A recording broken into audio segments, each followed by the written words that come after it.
Dear Jill, so my mum drinks champagne from about 10 o'clock in the morning, and it starts to go to pots by about 2 o'clock before we have dinner at 3.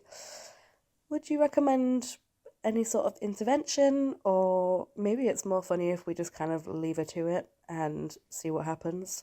What do you think? Oh, Olivia, this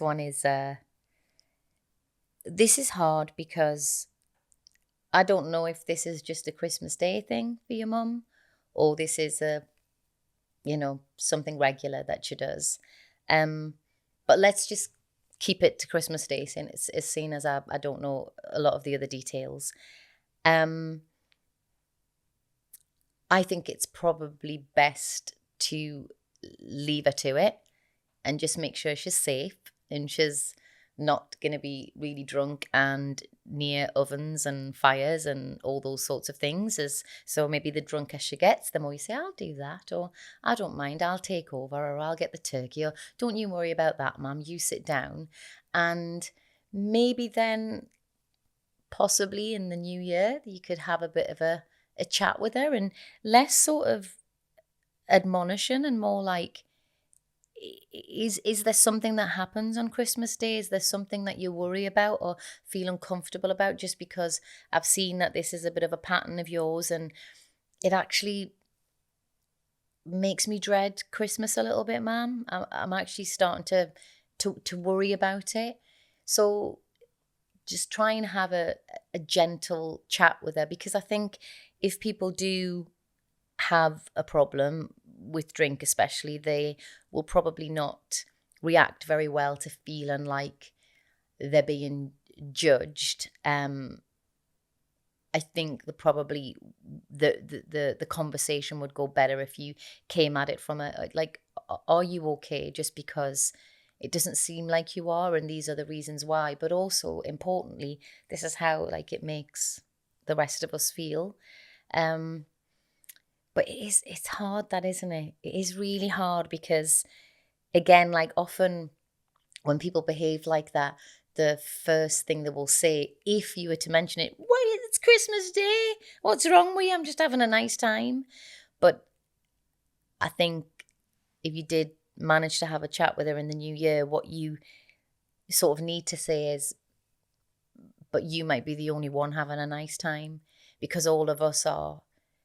You're literally on a different like level to us. You're on a different plane, so we're all operating here and you're here, and actually it becomes uncomfortable or a bit worrying. But my heart does go out to you because that's really difficult. And I think one of the things that, or one of the reasons why people dread Christmas is a lot to do with alcohol and the way alcohol comes into families and the way certain family members react to it. And they just think, oh, as long as I leave by this time, blah, blah, blah, won't be too drunk, or somebody won't have started an argument, or, you don't want that. You want to spend time with your family and you just want to feel like you've had a nice time. But we all know that the reality is that a lot of people will have a Christmas this year where things get a bit out of hand. So, yeah, just look after her and make sure she's all right. And then I would address it in the new year and just let her know how you feel about it.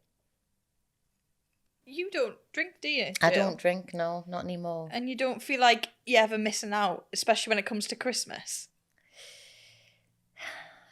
No, I think there is a part of me that sometimes does feel a little bit like that. Like when everybody's all, like sort of excited and having their little glass of fizz, I think to myself, oh, that would be nice if maybe I could have that.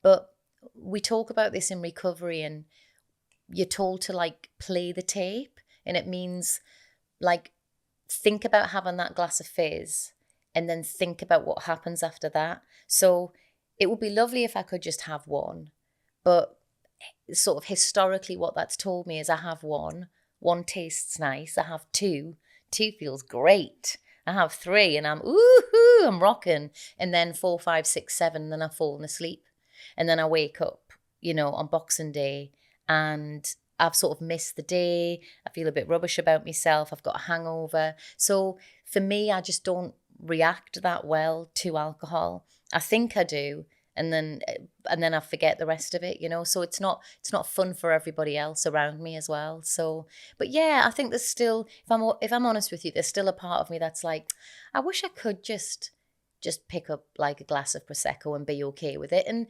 maybe like 9 times out of 10 I could be, but on the 10th time I might not be, and I might do something that really doesn't feel good for myself. So I stopped playing like the game of roulette, and I just opted out. So I'm okay with feeling a bit jealous sometimes. I'm like, that's better than the regret.